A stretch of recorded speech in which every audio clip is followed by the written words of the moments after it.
Halo bos, mau bisnis tanpa modal tapi cuan menggiurkan. Kalian pasti penasaran kan? Yuk ikutin saya. Hah? Bisnis tanpa modal? Emangnya bisa ya? Nah, buat bos yang jarang update kehidupan di social media, kita kasih tahu peluang bisnis tanpa modal ala Teh Nia, pemilik Bilinia Factory Store di Purwakarta. Selamat datang di Bilinia Factory Store. Ini adalah store saya, di mana saya memulai usaha ini dari dropshipper sehingga besar menjadi seperti sekarang. Jadi udah tahu dong bos, bisnis apa sih yang nggak menggunakan modal? Yap, bener banget, menjadi dropshipper.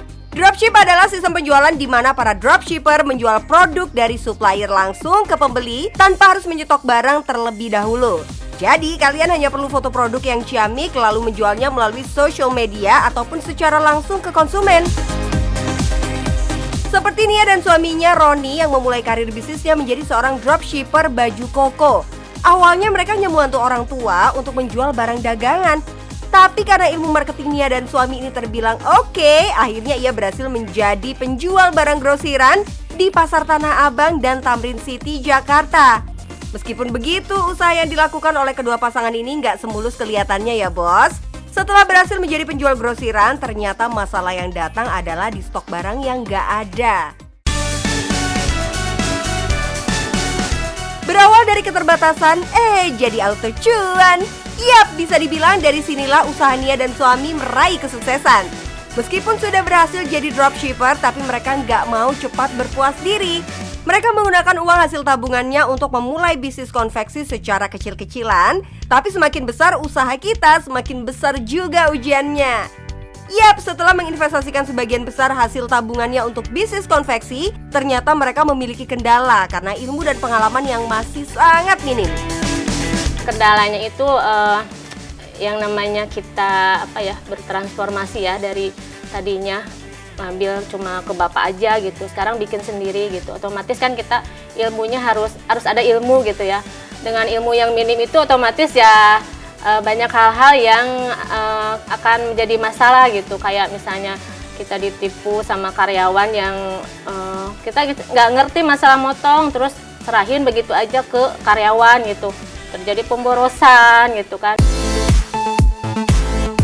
Tuh bos, ini pelajaran penting banget sebelum kalian memutuskan untuk berbisnis. Apapun usahanya, kalian harus tahu dulu ilmunya ya. Kalau bisa sih kalian pahami semua prosesnya agar tidak ada kendala saat menjalankan usaha. Apalagi kalau berhubungan dengan yang namanya karyawan. Percaya boleh, tapi tetap harus waspada dan pakai logika ya bos. Contohnya seperti Nia dan suami yang mengalami kerugian sampai ratusan juta karena tidak mengerti masalah tentang produksi di bisnis konveksi. Ya, memang seperti itu Mas. Jadi kita kan karakter orang itu nggak bisa dilihat dalam satu waktu ya gitu. Saya mengenal orang itu tadinya baik, tapi setelah di tengah jalan ternyata ya keluar aslinya gitu. Seperti tadi ada kejadian kedua orang karyawan saya, ya udah saya modalin, saya kasih mesin segala macem, kabur gitu.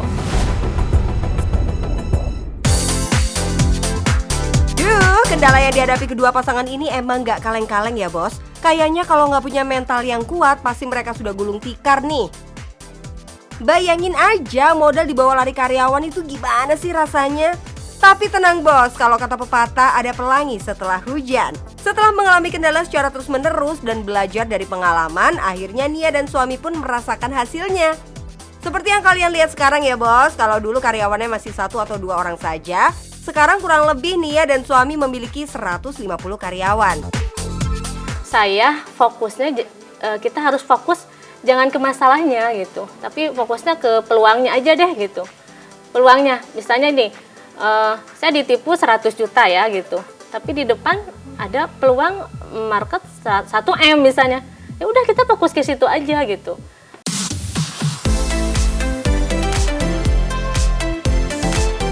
Bener banget tuh bos, apapun masalahnya ya dinikmatin aja. Toh untuk jadi besar itu kan butuh proses. Setelah sukses dengan produksi baju kokonya, Nia lantas gak berdiam diri gitu aja bos. Dia mulai berinovasi dengan membuat aneka pakaian wanita muslim dan juga daily outfit. Ternyata responnya sangat baik. Kalau baju koko kan cuannya setahun sekali ya, ramainya pas jelang lebaran aja. Tapi kalau daily outfit ini ya sesuai namanya daily atau harian. Apalagi model yang ditawarkan juga nggak pasaran dan harganya sangat terjangkau bos. Nggak heran kalau market bisnisnya Nia ini semakin luas ya. Oh iya bos, ngomongin soal bisnis nggak lengkap kalau nggak bahas cuannya ya. Harga pakaian wanita maupun baju koko milik Nia berkisar antara 150 sampai 350 ribu rupiah per pieces. Kalau dalam sehari saja Nia bisa menjual 1000 pieces pakaian, berarti cuan yang didapat Nia kurang lebih 150 juta rupiah per hari. Kalau dikalikan sebulan, aduh auto cuan deh.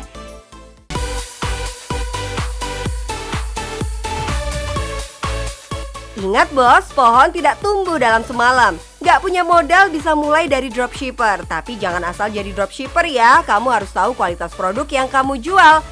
Jangan sampai pembeli kecewa. Yang kedua, tekun adalah kunci untuk kamu menjadi sukses. Yang terakhir, jangan memulai bisnis dengan modal riba alias ngutang yang pakai bunga. Biasanya sih modelan kayak gini tuh gak bakal awet bisnisnya bos. Terus belajar dan jangan pernah cepat merasa puas ya. Dan yang paling penting nih, cuan itu harus berkah dan cuan bos.